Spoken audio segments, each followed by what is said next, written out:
Muy bien, oremos y comenzamos. Padre maravilloso, te agradecemos porque podemos juntarnos.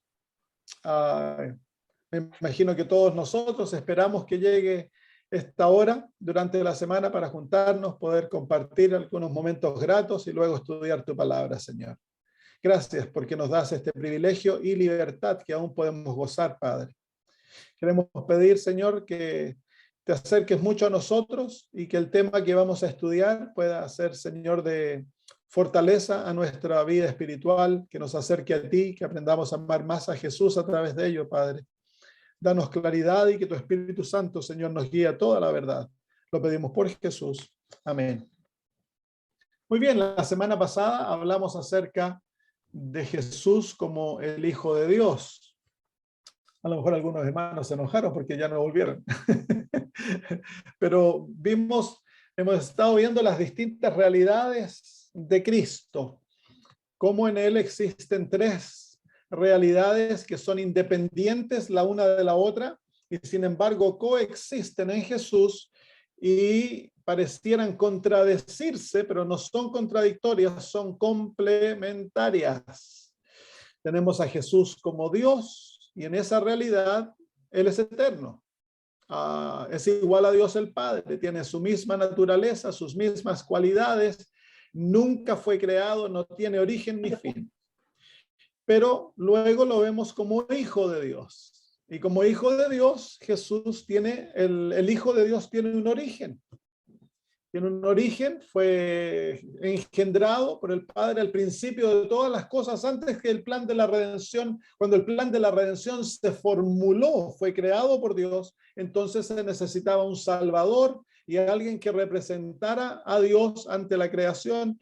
Y entonces la segunda persona de la deidad, al que nosotros conocemos como Jesús, él se ofreció voluntariamente para llegar a ser nuestro Salvador, llegar a ser el Hijo de Dios. Entonces Dios lo declaró su hijo y a través de la palabra él fue engendrado como hijo y él es literalmente hijo de Dios. Pero eso no roba de su divinidad.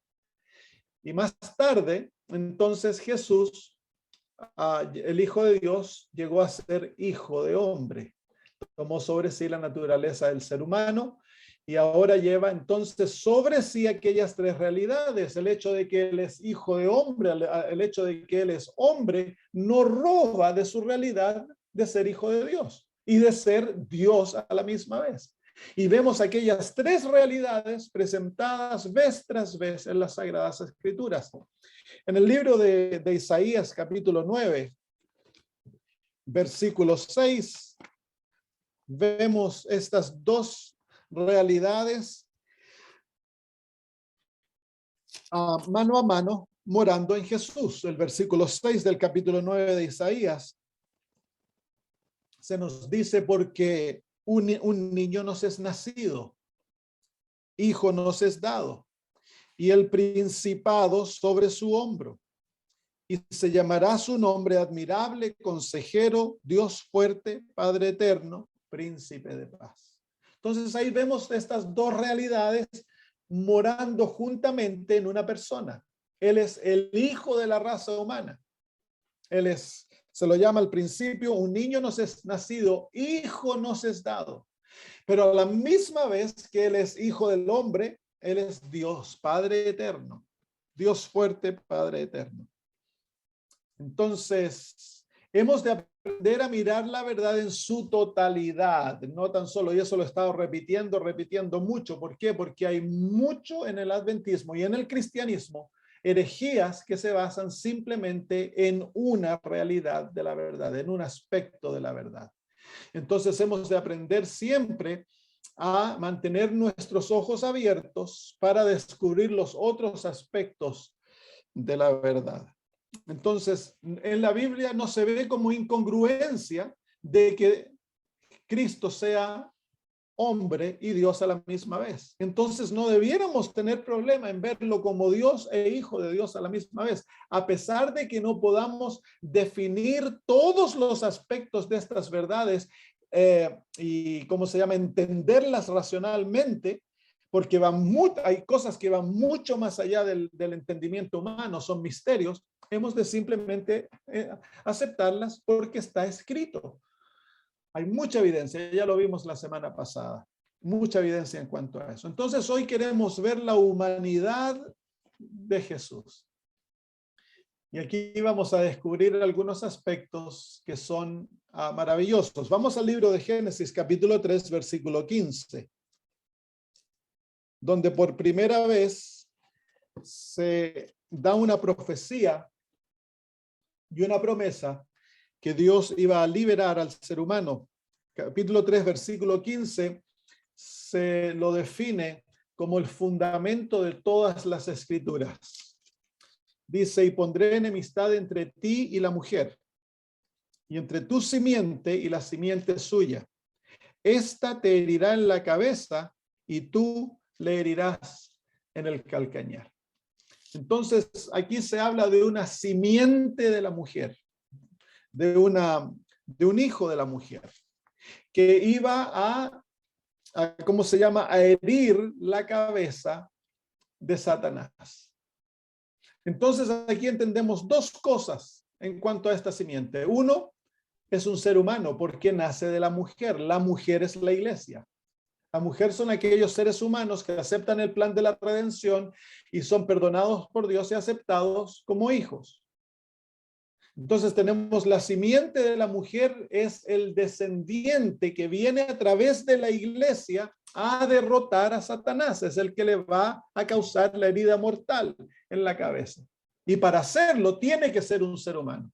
¿Por qué?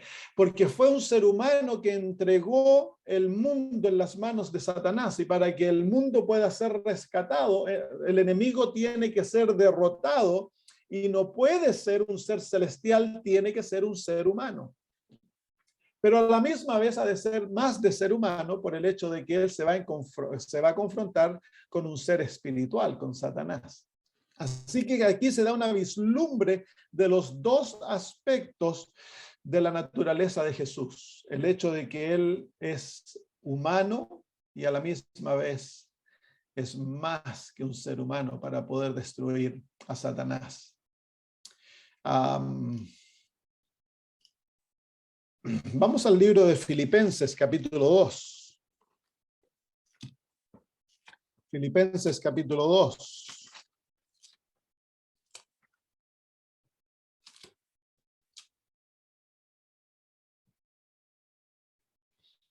Versículo 7.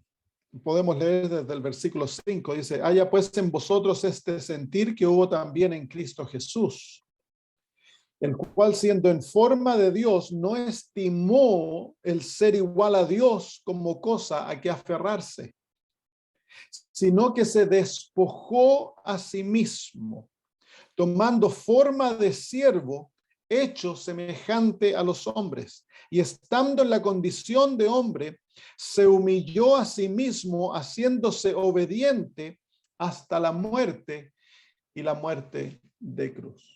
Entonces aquí vemos los pasos que Jesús toma para poder venir a morir por nosotros y ser nuestro Salvador. Él es igual a Dios, tiene su misma naturaleza, pero se despoja a sí mismo y llega a ser un siervo. Este es el primer paso en el plan de la redención. Él toma la naturaleza de un siervo, el Hijo de Dios. Y encontrado en esta condición, más aún se humilla y llega a ser un ser humano.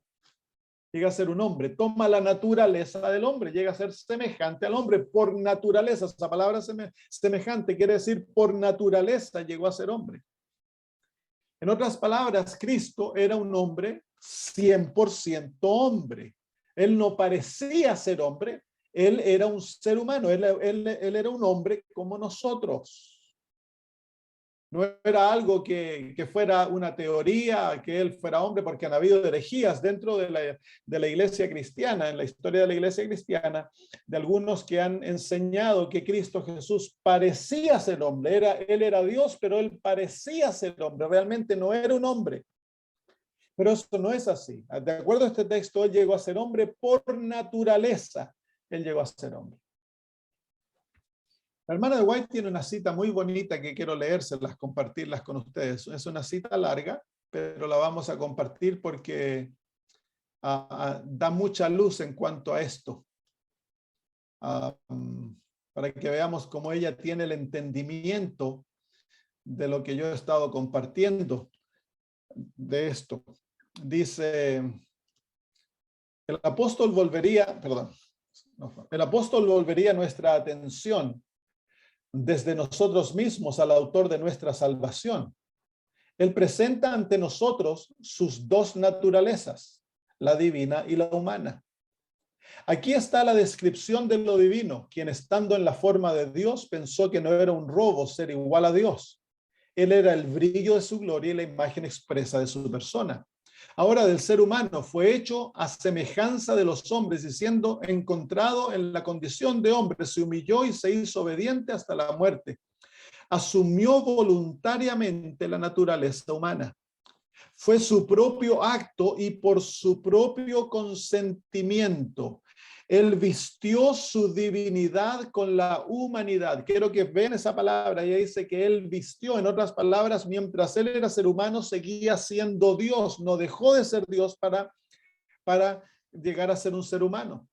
Él estuvo todo el tiempo como Dios, pero no apareció como Dios. Veló las manifestaciones de la deidad que había mandado el homenaje y provocó la admiración del universo de Dios.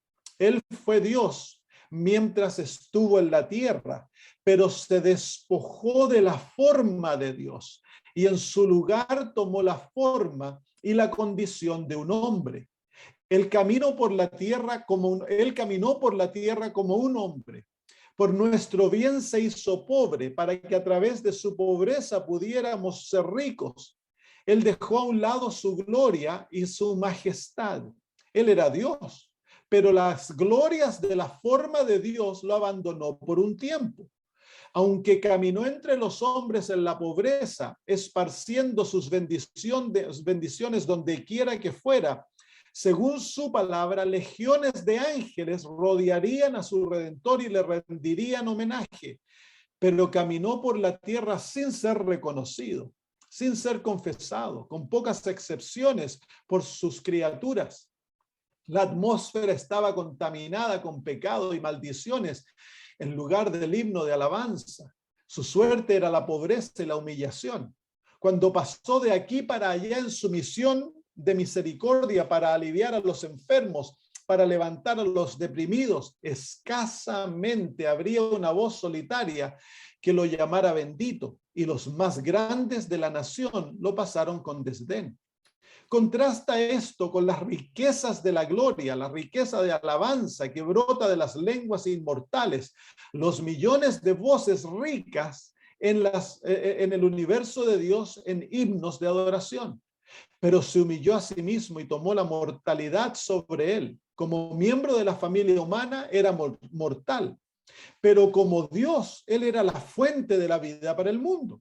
Él podría en su persona divina haber resistido los avances de la muerte y rehusarse a su dominio, pero voluntariamente dio su vida para que así pudiera dar vida y sacar a luz la inmortalidad. Él llevó los pecados del mundo y soportó la pena que rodó como una montaña sobre su alma divina.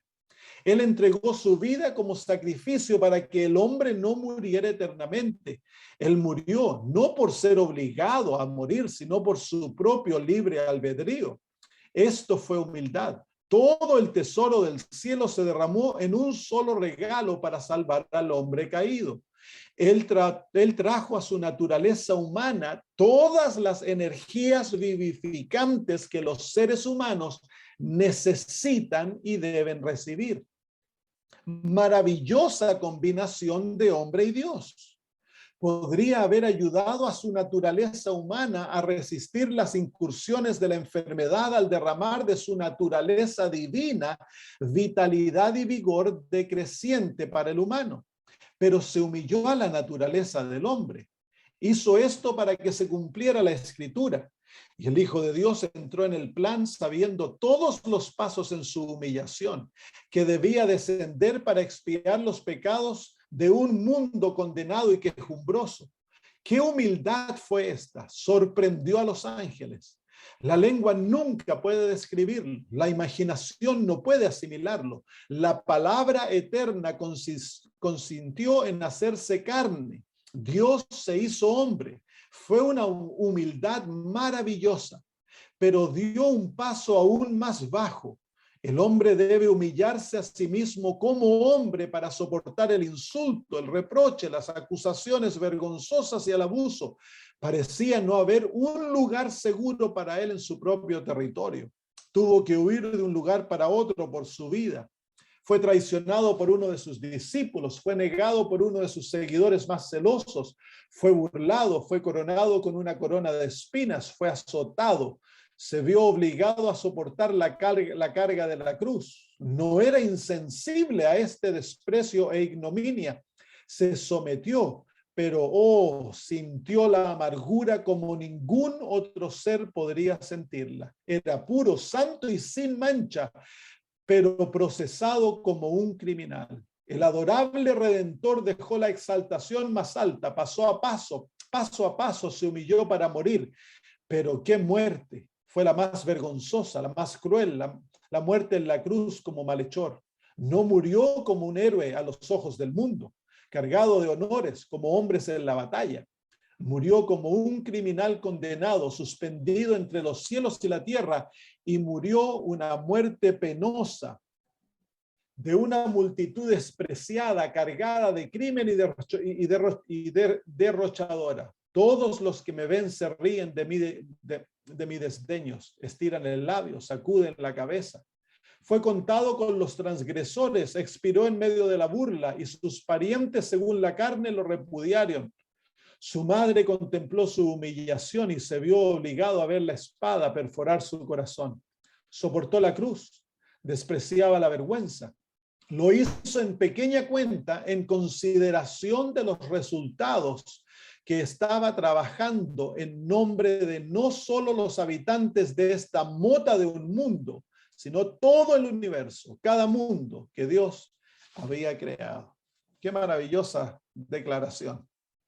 Es una declaración sorprendente. Hay mucho para meditar en esa declaración, donde la hermana de White nos muestra tan claramente que Cristo Jesús era Dios y a la misma vez era hombre, y que como ser humano vivió tal cual un ser humano. Todo lo que padeció, todo lo que vivió, fue carpintero, fue hijo de María, hijo de José, creció como un bebé, como un niño, como un adolescente, como un adulto. Vivió como un pobre. Era un ser humano. Tenía que pasar por la experiencia del ser humano para poder redimir a la raza humana. En el libro de Hebreos se nos presenta esta realidad. Hebreos capítulo 2,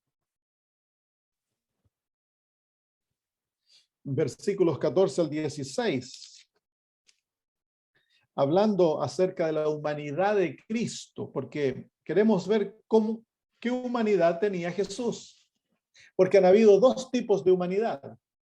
La humanidad santa no caída, que poseía Adán y Eva, y la humanidad caída y pecaminosa, que poseemos todos nosotros. Entonces queremos ver qué humanidad tuvo Jesús. Y dentro de la iglesia adventista, si tú has sido adventista por años, sabrás, ¿no?, de que ha habido un gran debate dentro del adventismo entre estas dos posiciones. Hay un grupo que dice, no, Jesús era como Adán antes de pecar. Y otros dicen, no, Jesús tenía la naturaleza humana de Adán después del pecado. Veamos lo que la Biblia dice. ¿Cuántas fases tiene la verdad? Por lo menos dos. Vamos entonces a ver. Hebreos capítulo 2, versículos 14 al 16. Así que por cuanto los hijos participaron de carne y sangre, él también participó de lo mismo, para destruir por medio de la muerte al que tenía el imperio de la muerte, esto es al diablo. Entonces Jesús toma sobre sí nuestra naturaleza. Eso es lo que este versículo está diciendo. Nosotros teníamos una naturaleza de carne y de sangre. Jesús tomó la misma naturaleza. Él era un verdadero ser humano, era un ser humano de carne y de sangre. Tenía huesos, tenía nuestra misma constitución. tenía un cuerpo humano. Como Dios, él no tenía un cuerpo humano, pero al hacerse humano, él tomó un cuerpo humano, tal cual nosotros. La naturaleza humana con todas sus facultades espirituales, sociales, intelectuales y carnales estaban todas incluidas en aquella realidad que Jesús toma. Así que era un ser humano, 100%. Y luego dice el versículo 15, ¿y con qué razón lo hace? Él tiene que tomar una naturaleza mortal, no puede tomar una naturaleza inmortal porque de otra manera no puede morir. ¿Y por qué tiene que morir? Porque nosotros estamos condenados a muerte. Entonces, para poder librar al ser humano de la pena de la muerte, Cristo, nuestro Salvador, ha de tomar nuestro lugar. Él va a llegar a ser nuestro sustituto. Pero para ser nuestro sustituto, él tiene que ser un ser humano en todo sentido de la palabra y tiene que ser un ser humano mortal, no un ser humano inmortal. Adán en su inocencia no podía morir porque nunca había pecado. Es Adán en su naturaleza caída que llegó a ser un ser humano mortal. Así que tenemos aquí la primera revelación en cuanto a la naturaleza de Cristo. Cristo Jesús ha de tomar una naturaleza caída, pues esa naturaleza es la única naturaleza humana que puede morir. Sigamos leyendo. Y de esa manera, al morir, hace dos cosas. Derrota a Satanás y libra a la raza humana de la pena. Versículo 15. Y liberar a todos los que por temor de la muerte estaban durante toda la vida sujetos a servidumbre. Esa servidumbre es la servidumbre del pecado. La paga del pecado es muerte. Porque ciertamente no socorrió a ángeles, así que no tomó una naturaleza de ángel, sino que socorrió a los descendientes de Abraham. Así que claramente él para socorrernos tiene que tomar nuestra naturaleza. Así que no tomó ni siquiera la naturaleza de Adán después de su caída. Él toma la naturaleza humana en el tiempo en el cual él viene. 4000 años después de la caída de Adán, cuando Cristo vino, él tomó aquella naturaleza sobre sí mismo. Y miren ahora los versículos 17 y 18. Por lo cual debía ser en todo semejante a sus hermanos. ¿En cuánto? En todo semejante a sus hermanos. Para venir a ser misericordioso y fiel sumo sacerdote en lo que a Dios se refiere, para expiar los pecados del pueblo. Pues en cuanto él mismo padeció siendo tentado, es poderoso para socorrer a los que son tentados. Así que Jesús, de estos versículos nos dice que toma una naturaleza de carne y sangre, una naturaleza mortal, una naturaleza como los descendientes de Abraham, y en todo llegó a ser como nosotros. Externamente, si tuvieras a Jesús, Jesús era un judío de su época, con color de piel oscurita, lo más seguro, pelo oscuro, ojos oscuros, a lo mejor no era tan alto. En el libro de Isaías se da una vislumbre de un poquito, se nos muestra una característica de su apariencia física en el capítulo 53, versículo 2.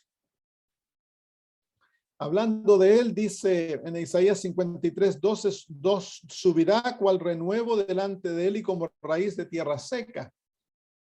No hay parecer en él ni hermosura. Le vemos, mas sin atractivo para que le deseemos. Así que Jesús físicamente no era una persona hermosa, no era una persona atractiva.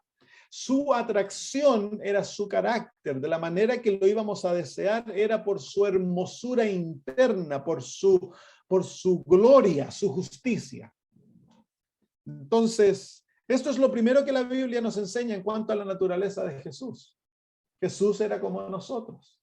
Era un ser humano que toma sobre sí una naturaleza caída, una naturaleza defectuosa, una naturaleza débil. Miren, vamos aún, si hay otros versículos que confirman esto. Romanos 8:3. Romanos capítulo 8 y versículo 3. Si lo lindo es que la Biblia lo dice y lo dice tan claro que ni se necesita alguien que lo explique. Si tomamos lo que la Biblia dice, está ahí escrito delante de nosotros en blanco y negro.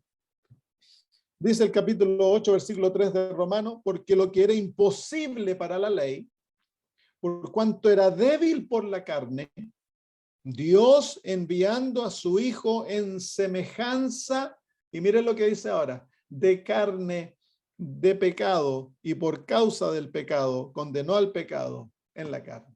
Qué increíble, ¿no? Así que Jesús toma sobre sí una naturaleza en semejanza de carne de pecado, una naturaleza caída, una naturaleza débil. Él no tomó la estatura de Adán. Si hubiera sido hecho como Adán, él le habría medido 4,5 metros. Jesús no, Jesús tomó la naturaleza de un judío en la época en la que vino. Él era hijo de María, recibió por la parte humana, Jesús recibió la genética de María. Y vemos la genética de María. ¿Cuál era? Ahí habían ladrones, prostitutas, mentirosos, adúlteros, criminales. Esa fue la genética que Cristo recibe por parte de María. Entonces, como ser humano, en su naturaleza humana, Cristo no tenía ventaja sobre nosotros. ¿Por qué? Porque Él vino a rescatarnos. Él no le habló a la raza humana de afuera del hoyo donde habían caído, le dijo, ya chiquillos, aquí hay una escalera, salgan. No, el Señor Jesús para rescatar a la raza humana se tiró al fondo del pozo donde la raza humana estaba y de ahí levantó a la raza humana. Él tomó la raza humana sobre sí, la unió a sí mismo y al hacer aquello, el Señor Jesús levanta al ser humano y lo exalta hasta el trono de Dios. Cuando pensamos en aquella realidad maravillosa que en Cristo todo ser humano se encontraba en aquella naturaleza maravillosa. Cristo no tomó simplemente una persona. Cristo Jesús unió a toda la raza en sí mismo. Lo vamos a ver la próxima semana. Es una verdad maravillosa.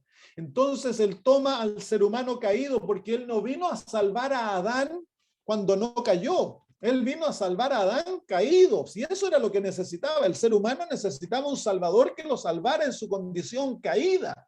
Y para poder rescatarnos, Cristo tiene que identificarse con nosotros en nuestra condición, sin participar en nuestra pecaminosidad. La hermana de White también lo dice. Voy a compartir un texto con ustedes del espíritu de profecía. Dice ella,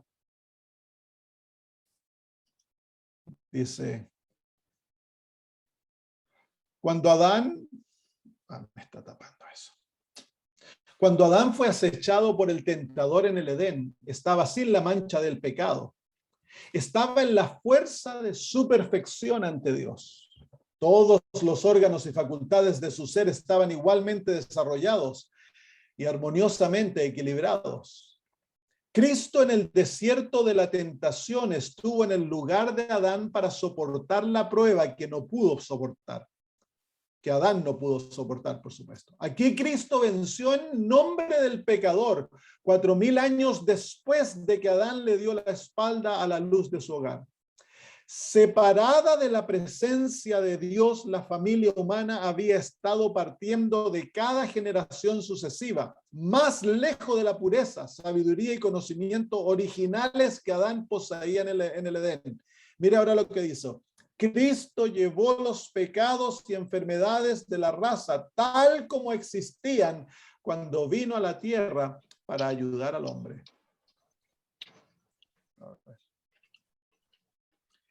En nombre de la raza, con las debilidades del hombre caído sobre él, debía soportar las tentaciones de Satanás en todos los puntos con los cuales el hombre debía ser atacado. ¿En qué contraste está el segundo Adán cuando se refiere a Cristo? cuando entró en el desierto sombrío para hacer frente a Satanás con una sola mano. Desde la caída, la raza había disminuido en tamaño y fuerza física y se había hundido en la escala de valor moral hasta el periodo de la venida de Cristo a la tierra.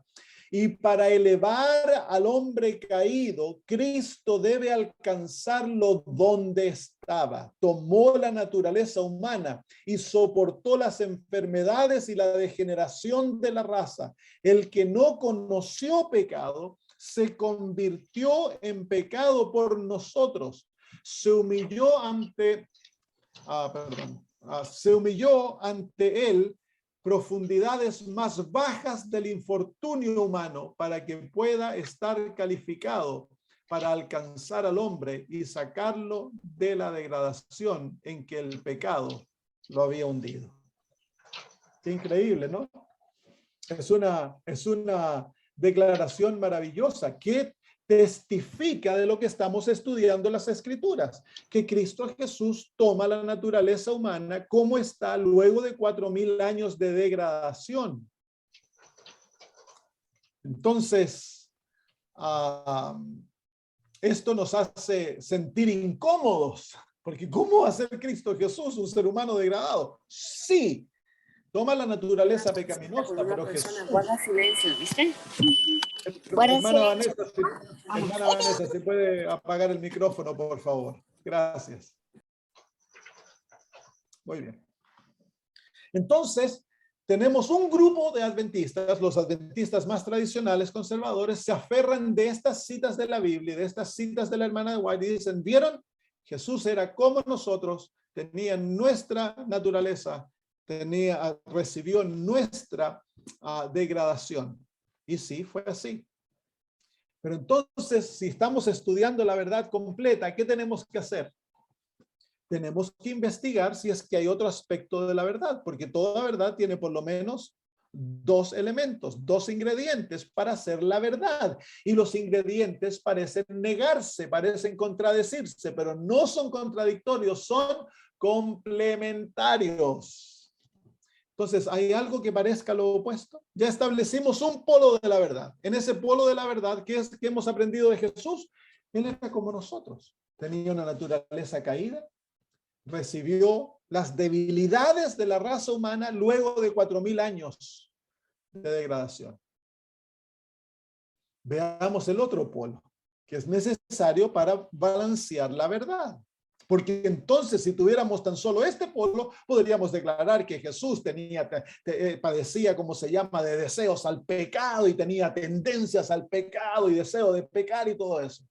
Pero no es así. Miren, vamos a verlo. Segunda de Corintios, capítulo 5 y versículo 21. Segunda de Corintios, capítulo 5 y versículo 21.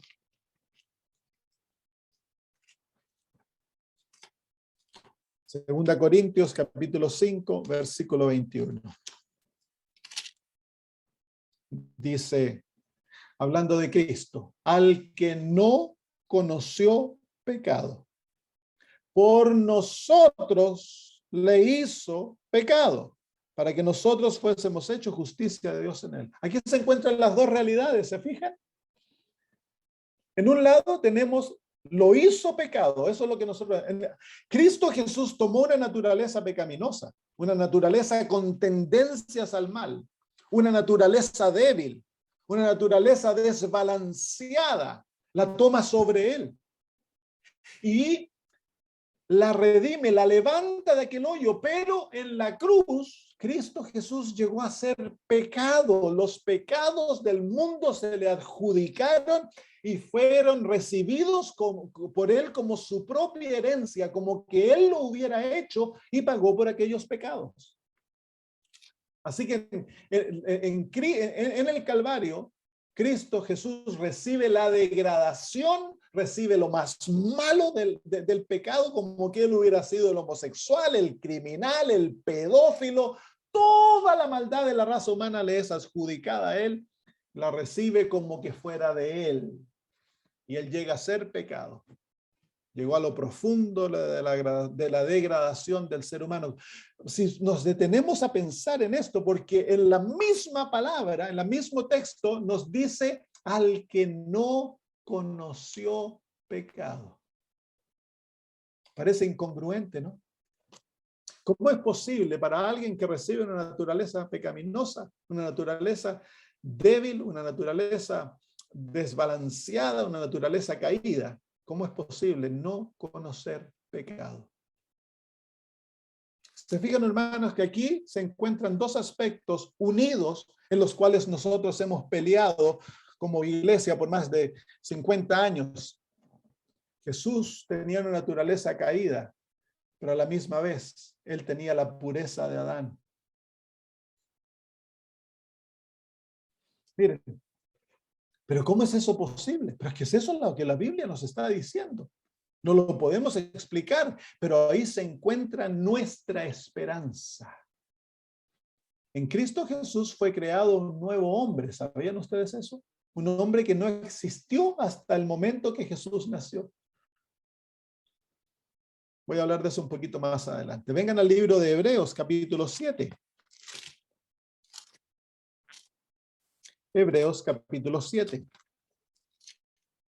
Versículos 26 al 28. Hebreos capítulo 7, versículos 26 al 28 dice, porque tal sumo sacerdote nos convenía, hablando de Cristo, santo, inocente, sin mancha, apartado de los pecadores y hecho más sublime que los cielos. ¿Se fijan que aquí se presenta una realidad en Cristo que parece totalmente opuesta a lo que ya leímos? La realidad de que Él fue hecho en semejanza de carne de pecado, que fue hecho en todos los asuntos igual que nosotros, que de hecho fue mortal. Y hay varios otros textos de la Biblia que nos presentan estas dos realidades. Sin embargo, se ve lo otro, fue hecho pecado, y sin embargo, al que no conoció pecado. Y aquí se lo dice, aquí se dice que Él fue santo, inocente. Esa es inocencia de alma. Él no tiene el deseo ni la tendencia al mal. Inocente. Y luego dice, sin mancha. ¿Cómo podemos comprender eso, queridos hermanos? Que en el Calvario Cristo Cristo Jesús llega a ser el pecado y sin embargo no es manchado. Su alma no es manchada. Ocurre algo maravilloso que es la esperanza del pecador en esta unión maravillosa de la naturaleza humana de Cristo. En la naturaleza humana de Cristo se encuentra la degeneración del pecador y la inocencia de Adán antes de pecar. Se encuentra la maldad de la naturaleza humana en todo y sin embargo es inocente, no hay deseo, no hay tendencia, no. Cristo Jesús no cedió al pecado ni siquiera en una intención. Era perfectamente inocente, puro y santo como fue Adán antes que cayera. Y sin embargo llevaba nuestra naturaleza. ¡Qué increíble!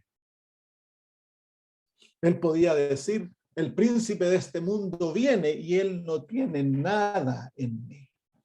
No tiene ni un hoyito para meterle una grieta donde Satanás pudiera meterle ¿cómo se llama? Una cuña para comenzar a abrir el pecado. Nada.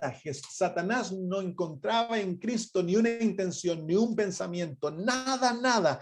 Nunca se dio a sus debilidades, nunca en su vida se entregó a las tendencias de la naturaleza humana. Nada, nunca. Entonces fue increíble. De María, Jesús debe haber recibido tendencias al mal, pero nunca fueron desarrolladas. Nunca se sometió y nunca desarrolló tendencias basadas en sus caídas, porque el ser humano tiene dos tendencias, las heredadas que vienen de nuestros padres, por ejemplo, si mi abuelo, mi papá o algún descendiente tuvo tendencias homosexuales, puede que a mí me llegue, son parte de la genética y yo nazca con tendencias al homosexualismo. Entonces, cuando se comienza a crecer, esas tendencias comienzan a tirar.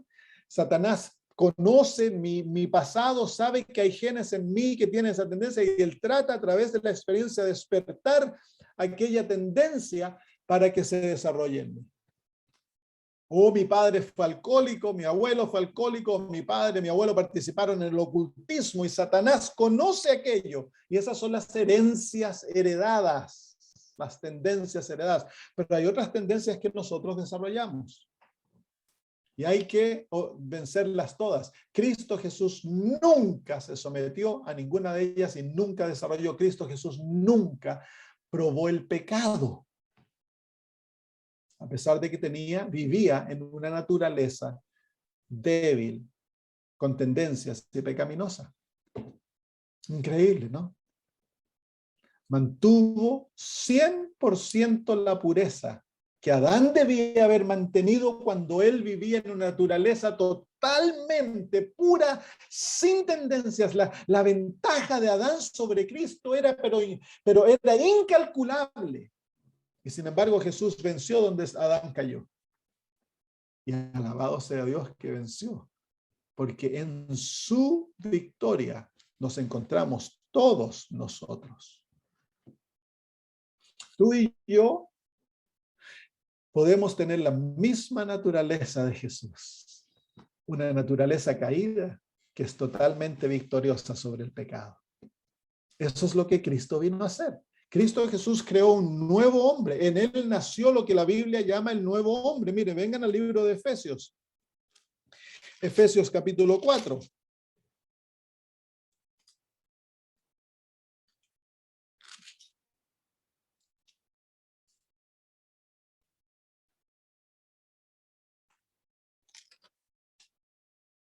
Versículo 20 en adelante dice, mas vosotros no habéis aprendido así a Cristo.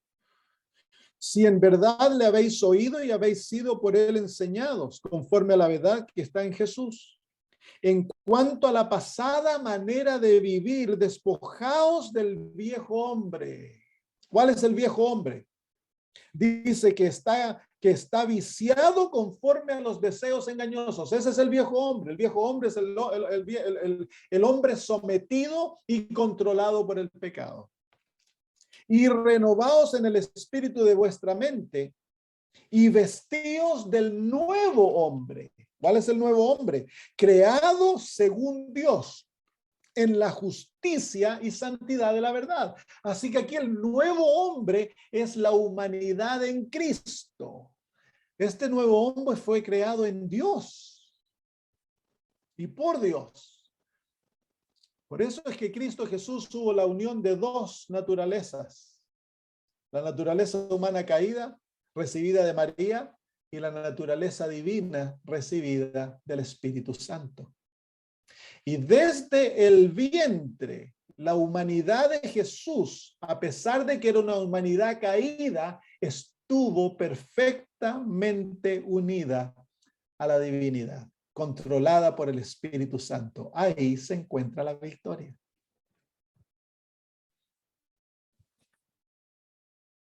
Miren, les voy a presentar otra cita del Espíritu de Profecía, donde ella presenta el otro cuadro, como yo les estoy presentando. El cuadro de la humanidad de Cristo como perfecta, sin caer, sin pura. Aquí se encuentra, dice ella, hablándole a un pastor, dice, tenga cuidado, tenga cuidado, extremadamente cuidadoso en cuanto a cómo se detiene en la naturaleza humana de Cristo. No lo pongas ante la gente como un hombre con propensiones al pecado. Él es el segundo Adán. El primer Adán fue creado un ser puro, sin pecado, sin mancha de pecado sobre él. Él estaba a imagen de Dios. Podía caer y cayó por transgredir. Debido al pecado, su posteridad nació con propensiones inherentes a la desobediencia, pero Jesucristo fue el unigénito Hijo de Dios, tomó sobre sí la naturaleza humana y fue tentado en todos los puntos como la naturaleza humana es tentada. Él pudo haber pecado, pudo haber caído, pero ni por un momento hubo en él una propensión maligna. Fue asaltado con tentaciones en el desierto, como Adán fue asaltado con tentaciones en el Edén. Estas palabras no se refieren a ningún ser humano, excepto al Hijo de Dios infinito. Nunca, de ninguna manera, dejes la más mínima impresión en las mentes humanas que una mancha o inclinación hacia la corrupción recayó sobre Cristo, o que él de alguna manera cedió a la corrupción. Fue tentado en todos los puntos como el hombre es tentado, pero se le llama esa cosa santa. Es un misterio que se deja sin explicación a los mortales, que Cristo podría ser tentado en todos los puntos como somos y aún así estar sin pecado. La encarnación de Cristo siempre ha sido y seguirá siendo un misterio. Lo que se revela es para nosotros y para nuestros hijos, pero que cada ser humano sea advertido desde la base de hacer a Cristo completamente humano, tal como nosotros, y eso ella lo está diciendo, en cuanto a nuestra pecaminosidad y a nuestro deseo y amor por el pecado. Cristo no tenía aquello. Porque no puede ser el momento exacto en que la humanidad se mezcló con la divinidad. No es necesario que lo sepamos. Debemos mantener nuestros pies sobre la roca Cristo Jesús, como Dios lo reveló en la humanidad. Percibo que existe un peligro al abordar temas que se centran en la humanidad del Hijo de Dios infinito. Se humilló a sí mismo cuando vio que estaba de moda como hombre, pero poder comprender la fuerza de todas las tentaciones con las que el hombre está acostado. El primer Adán cayó, el segundo Adán se aferró a Dios y a su palabra en las circunstancias más difíciles, y su fe en la bondad, la misericordia y el amor de su Padre no flaqueó por ni un momento. Está escrito, era su arma de resistencia y es la espada del Espíritu que todo ser humano debe usar. De ahora en adelante no habré mucho contigo, porque el príncipe de este mundo viene y no tiene nada en mí. Nada para responder a la tentación. En ninguna ocasión hubo una respuesta a sus múltiples tentaciones. Ni una sola vez Cristo pisó el terreno de Satanás para darle alguna ventaja. Satanás no encontró nada en él para alentar sus avances. Entonces aquí encontramos tanto en la Biblia como en el Espíritu de Profecía estas dos maravillosas realidades de Jesús. En un lado, una naturaleza caída. En el otro lado, una vida totalmente perfecta, donde no hay deseos, no hay inclinación, no hay tendencias al mal. ¿Por qué? Porque ahí se encuentra, Cristo Jesús crea en sí mismo esta nueva realidad para darte a ti y a mí, querido amigo. El secreto de la victoria del pecado se encuentra en esta realidad que Cristo crea, que es la realidad de la unión que ha de existir, la misma unión que existió en Cristo, la unión entre el ser humano caído y la divinidad morando en ellos. En Lucas capítulo 1, versículo 35, se nos permite observar esta realidad de que Jesús fue lleno del Espíritu Santo desde su gestación. Lucas 1:35 dice así: respondiendo el ángel le dijo, el Espíritu Santo vendrá sobre ti y el poder del Altísimo te cubrirá con su sombra, por lo cual también el santo ser que nacerá será llamado Hijo de Dios. Así que Cristo Jesús desde el vientre él es lleno del Espíritu Santo, totalmente lleno del Espíritu Santo, es santo desde el vientre. Tú y yo no podemos decir eso. Desde el vientre nosotros no somos llenos, nacemos con una naturaleza contraria a Dios, desde pequeñitos somos rebeldes a Dios. Por eso es que Dios nos permite nacer de nuevo, el nuevo nacimiento. Y en ese nuevo nacimiento, si es correcto, entonces heredamos la misma naturaleza de Cristo. Llegamos a ser participantes de la naturaleza divina, dice el apóstol Pablo. No somos dioses, pero llegamos a ser partícipes de la naturaleza divina, porque el Espíritu de Dios viene a morar en nosotros y con él viene la presencia de Cristo y la presencia del Padre. La Trinidad mora en el creyente. Ahora, cuando el ser humano nace, él es nacido de la carne, dice la Biblia. Lo que es nacido de la carne, dijo el Señor Jesús, carne es. Y cuando somos nacidos de la carne, nuestra naturaleza caída está llena del yo, está controlada por el yo y es sierva al pecado. Pero cuando Cristo nació, él nació con la misma naturaleza caída, pero él fue lleno del Espíritu Santo. Su naturaleza caída estaba unida a la divinidad y él estaba lleno del Espíritu Santo, no del yo. Y por lo tanto, su naturaleza caída no estaba en sumisión al pecado, sino que estaba en sumisión al Espíritu Santo. Y ahí se encontraba el secreto de la victoria. ¿Cuándo ocurre eso en el ser humano? Cuando el ser humano es convertido, nuestra naturaleza caída no es sacada de nosotros. Seguimos teniendo una naturaleza caída.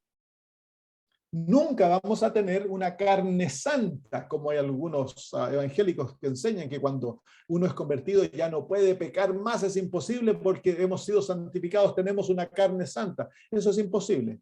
Eso no va a ocurrir hasta que ocurra, hasta que Cristo venga y nos dé un nuevo cuerpo. Entonces tendremos su cuerpo, un cuerpo como el de Cristo luego de su resurrección. Entonces nosotros cuando nacemos nuevamente, cuando aceptamos a Cristo como nuestro Salvador, ocurre un gran milagro. Dice el apóstol Juan. Mire, vengan a Juan capítulo 1. Juan capítulo 1, versículos 12 y 13. Dice, mas a todos los que le recibieron, a los que creen en su nombre, les dio potestad de ser hechos hijos de Dios, los cuales no son engendrados de sangre, ni de voluntad de carne, ni de voluntad de varón, sino de Dios. Miren qué lindo. El Dios del cielo se hace el Hijo de Dios.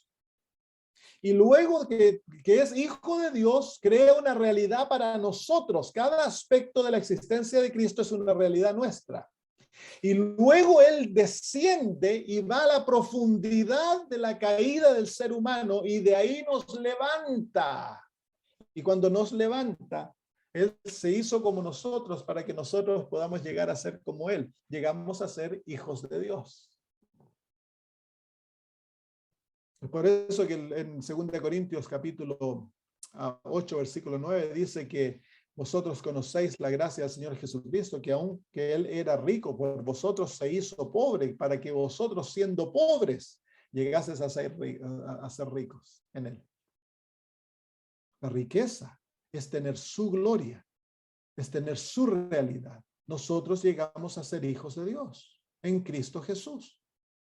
Para que eso ocurra, entonces ha de ocurrir la misma realidad de Cristo. Cuando tú naces nuevamente, el primer don que Dios te da es su Espíritu Santo. Y ahora el Espíritu Santo mora en ti, el yo ha sido crucificado, te has muerto a ti mismo. Ahora el Espíritu Santo mora en nosotros, tenemos la misma naturaleza de Jesús.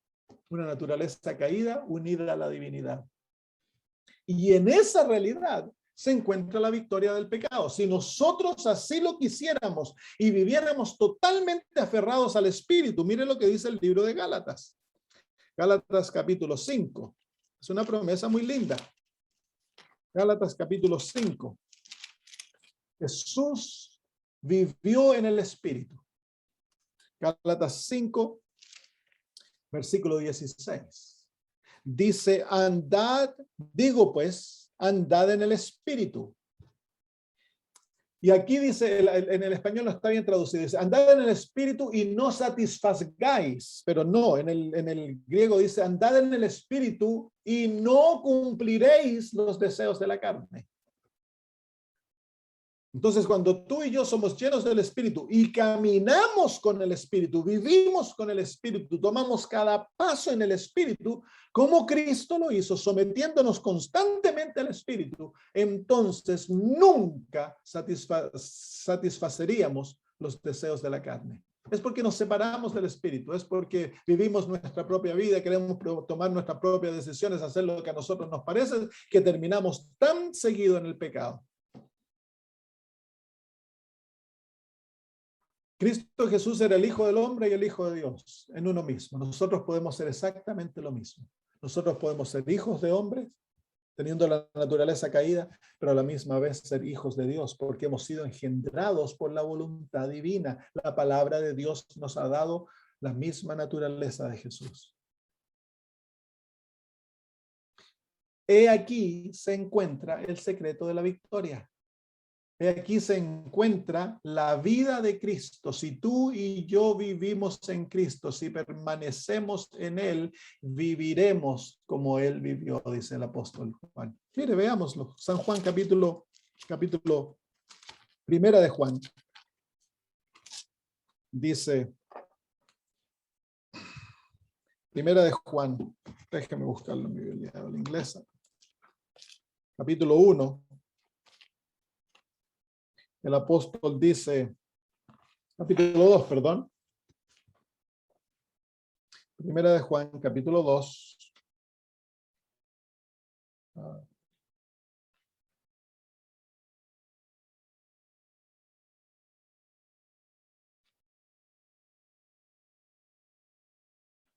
Versículos 7, versículos 6 al 9.